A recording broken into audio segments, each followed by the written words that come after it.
Alright guys, so you have each gotten your new Bellringer sheet, and we're getting ready for our quiz today over Unit 2.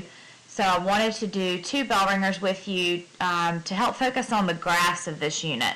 Bellringer number 1 is going to be over the graph from last week, and Bellringer number 2 is going to be over the graph from this week, and just kind of review with you all what those graphs show and the differences between them. Because they're going to be a big part of this quiz. So our first graph, let's go ahead and together, I know that your space is kind of limited in your box, so I'll be mindful of that. Let's go ahead and draw our Y and X axis in your Bellringer box, and this is going to be a distance versus time graph. Okay, distance versus time graph. So that's going to be our title. And if at any point I'm going too fast, feel free to pause the video and catch up. So if this is our title, then distance is going to be on the y-axis and time is going to be on the x-axis. So I'm going to keep this graph really simple. I'm just going to move up, across, and back down, and we're going to talk about what's happening in each of those pieces of the graph. Okay, I'm going to say this is number 1, number 2, and number 3, and if it helps us to think about it, maybe 1, 2, 3, we could add like some numbers there. Okay, it helps me to think in numbers sometimes. Our distance might be in units of meters and our time in seconds. Okay, so in section 1 of this graph, time is passing. Let's say 2 seconds go by and I have moved a total of 3 meters from where I started. Here's my starting point and this is my ending point. So I am moving away from the start, and if this is a perfectly straight line, I'm moving away from the start at a constant speed.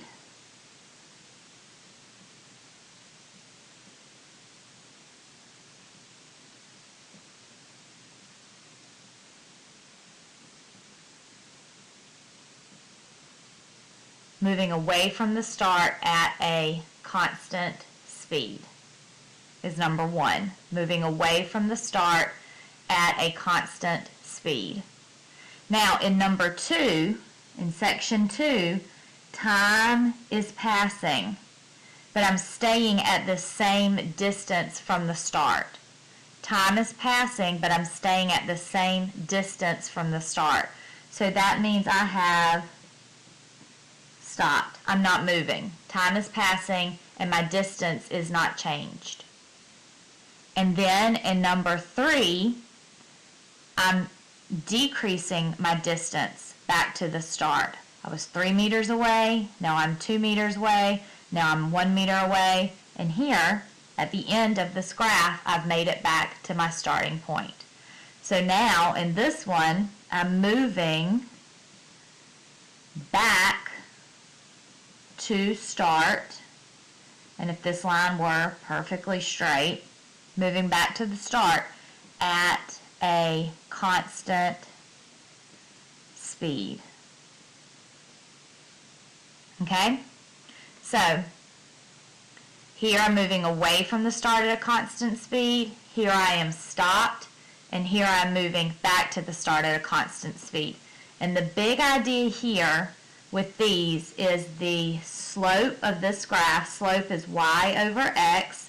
My y is distance.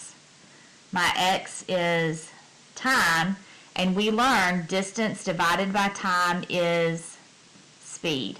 Distance divided by time tells me speed. So that was the graph from last week, because last week was all about speed. Remember our speed triangle. Speed equals distance divided by time.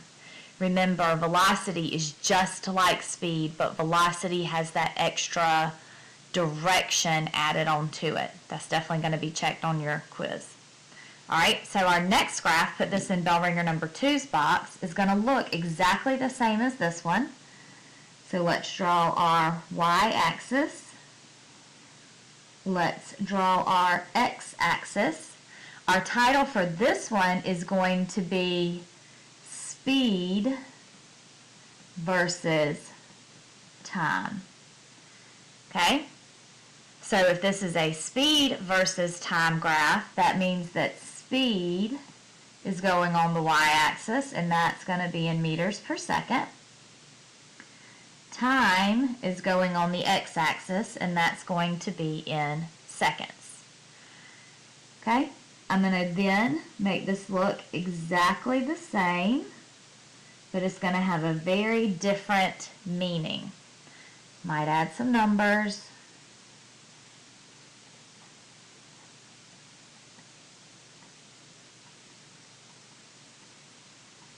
Okay?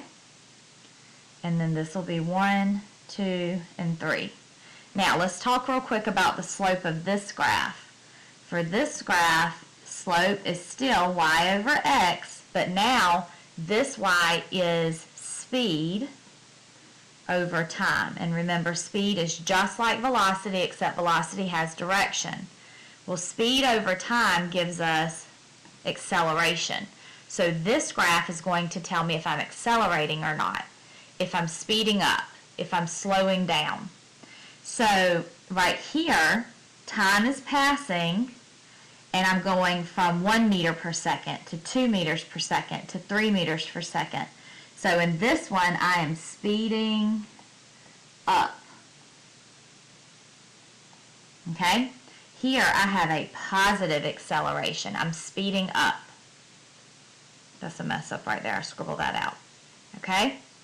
Now here I am flatlined. Up there, that meant I was stopped.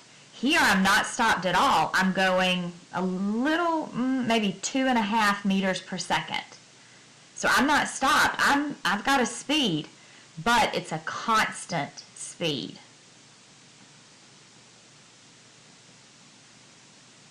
I've set my cruise control. I'm going a constant speed.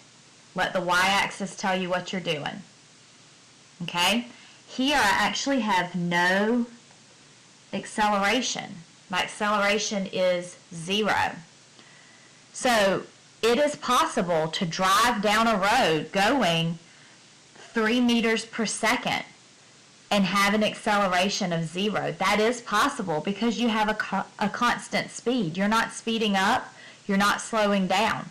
So I could drive home today down a straight road and go 55 miles an hour and have an acceleration of 0, and my car could still be going 55 miles an hour because I'm not speeding up, I'm not slowing down, and I'm not changing direction. So it is possible to have an acceleration of 0 and be traveling down the road at 55 miles an hour.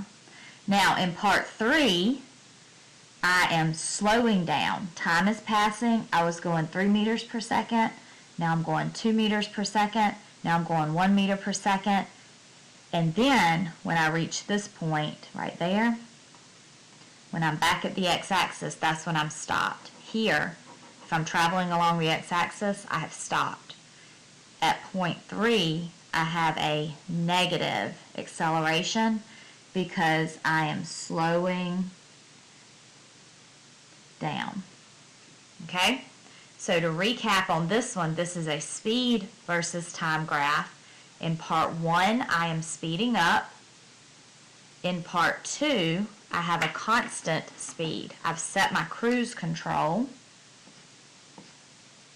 And in part 3, I have a negative acceleration. I'm slowing down. Part 1, I have a positive acceleration. Whereas here, this is a distance versus time graph. Here, I'm moving away from the start at a constant speed. Here, I am stopped. Time is passing, but my distance is not changing. And here, I'm moving back to the start at a constant speed. Okay? Now, not part of our bell ringers, but I do just want to review these concepts with you before your quiz. Remember the idea of distance and displacement. Let's say that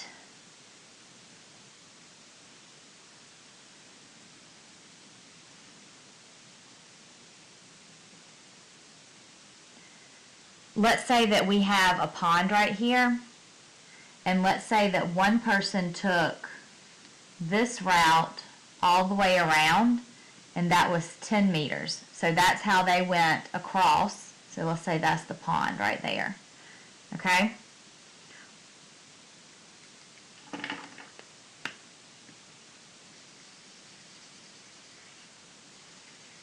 So here's our pond.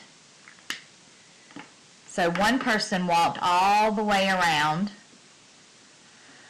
the pond. So that's their distance that they went. Their distance. But if somebody got in a boat and went straight across, and that was only 5, then that would be their displacement. Okay, from where they started to where they finish. Okay, so the distance they traveled is 10 meters. Their displacement from where they started to where they finished, if you went straight across, is 5 meters. Now what direction is that from where they started to where they finished? Look at this direction. It is east. Okay? So if I were to walk all the way around, my distance would be 10 meters. But the shortest distance from where I started to where I finished would be only 5 meters east. Another thing that I want us to think about is our triangles. Remember that speed or velocity equals distance over time. If I have a train that travels a distance of 100 miles, and let's say it takes them 2 hours, what is the speed? Then speed is going to equal 100 miles divided by 2 hours.